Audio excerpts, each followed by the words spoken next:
करता हूं कि इस कोरोना पेंडेमिक में आप लोग स्वस्थ होंगे और अपने परिवार के साथ अपने घर में या ऑफिस में कहीं भी सुरक्षित होंगे। आप लोगों को भी पता चल रहा होगा कि आप और हम सब के योगदान से कोरोना के केसेस नीचे जा रहे हैं। ईश्वर से यही प्रार्थना है कि ऐसे ही नीचे जाए और एक दिन हमारे सर से कोरोना का जो साया है ख़त्म हो जाए। आज मैं ये वीडियो लेके आया हूँ और उसको सुनाने से पहले मैं उम्मीद करूँगा कि आप लोग मेरे चैनल को सब्सक्राइब करें।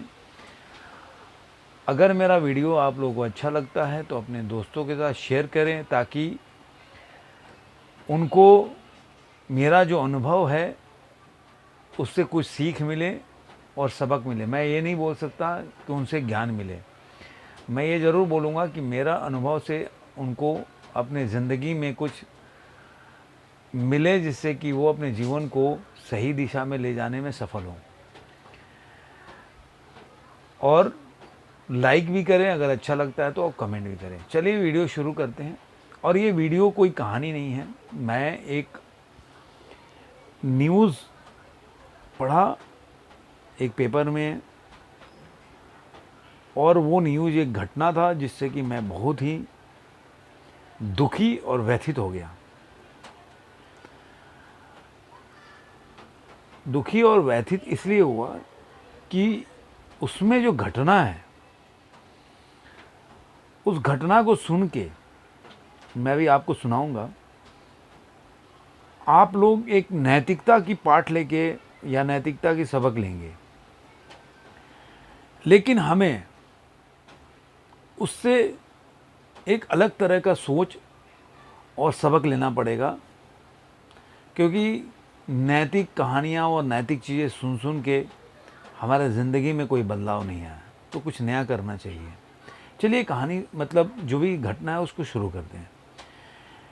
एक ज़माने में काफ़ी पैसे वाले थे, जनरल ब्रिगेडियर थे किसी जगह पे। थोड़ा सा चेंजेज हो तो उसके लिए माफ़ी चाहता हूँ। काफ़ी पैसे कमाए और जब वो पैसे उसे कमा लिए, उनके 3 लड़के थे। तो जैसा कि जानते हैं कि एक उम्र के साथ हर आदमी दिन प्रतिदिन बूढ़ा होता जाता है और पावर और घर का जो कंट्रोल है वो हर आदमी के हाथ से एक टाइम के बाद निकल जाता है, दूसरे के हाथ में हस्तांतरित हो जाता है। ऐसा ही उनके साथ भी हुआ कि समय के साथ वो बूढ़े हो चले, उनके लड़के लोग उनकी जगह ले लिए और अचानक उनको बीमारी लकवा मार गया। अब लकवा मार गया मतलब ऐसी बीमारी आ गई कि वो बोल भी नहीं सकते थे और चल भी नहीं सकते थे। अब वो बिस्तर पे ही सारा कहाँ क्रिया करते थे, खाना से लेकर हर चीज़। तीनों लड़कों ने क्या किया, एक बंदा उनको उनके देखरेख के लिए रख दिया जो उनका देखभाल करे। उन्होंने अपना कोई हाथ नहीं बटाया। आप सोचिए कि जो माँ बाप नैतिक रूप से अपने बच्चे को पालने के लिए कितना परिश्रम करते हैं और क्या क्या आशा लगाते हैं। अब देखिए, यहाँ आशा लगाना मतलब उम्मीद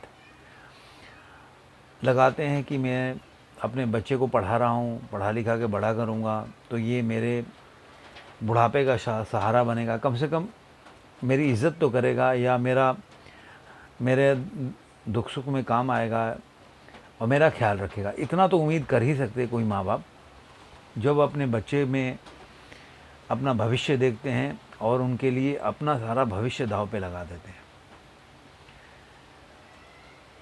तो वो लड़कों ने क्या किया, 3 लोगों ने, जो तीनों बच्चे थे, उन्होंने प्रोग्राम बनाया कि बाहर घूमने जाते हैं। उन्होंने प्रोग्राम बनाया और वो जो बंदा रखा था उन्होंने अपने पिताजी का देख रेख करने के लिए उन्होंने बोला ये काम करो, एक दरबार एक घर में उन्होंने उनको एक रूम में रखा और बोला ये इनका पूरा तरह से ख्याल रखो।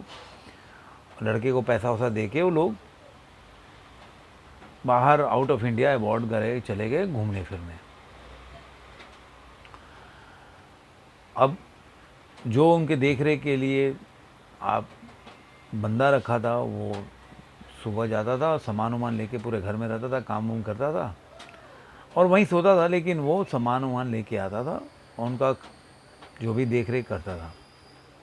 और कहीं बाहर जाता था वो ताला लगा के चला जाता था। एक दिन क्या हुआ, जब सामान लेने के लिए वो मार्केट गया, उससे एक्सीडेंट हो गया। एक्सीडेंट हो गया और वो चला गया कोमा में। चूँकि वो जब भी बाहर जाता था तो ताला लगा के जाता था कि वो जो उनके पिताजी थे वो हिल-डुल भी नहीं सकते थे, बोल भी नहीं सकते थे, तो इसलिए सेफ्टी के लिए वो ताला लगा के बाहर जाता था। अब वो चला गया कोमा में। उधर उनके पिताजी उधर रूम में बंद। जब कुछ दिनों के बाद, 2 महीना या जो भी टाइम है, अब न्यूज़पेपर में तो ऐसे ही आया था, मैं कोशिश करूँगा उसका आप लोगों को लिंक भी भेजूँ। जब वो 2 या 1 के बाद आए वो लोग बाहर से घूम के, तो जब वो दरवाज़ा खोले तो देखे कि अपने कमरे में उनके पिताजी मर चुके हैं और पूरी हड्डियाँ गल गई है, क्योंकि 2 महीना से वो उसी कमरे में बंद है। अब इससे नैतिक सवाल एक तो उठता ही है कि मैंने जो बोला कि जो माँ बाप, जो लड़के लोगों छोड़ के चले गए, एक दिन आएगा जब वो भी बूढ़े होंगे, उनके भी बच्चे बड़े होंगे, तब उनको एहसास होगा इन चीज़ों का। वो भी ऐसे ही सोचेंगे कि अरे यार, बच्चे हमारा ख्याल नहीं रख रहे हैं।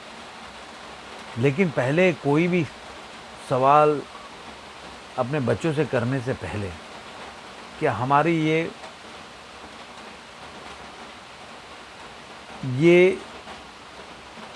वो नहीं बन रहा है रिस्पॉन्सिबिलिटी, हमारा उत्तरदायित्व तो नहीं बन रहा है कि हम अपने आप से पूछें कि हमने अपने माँ बाप के लिए क्या किया है?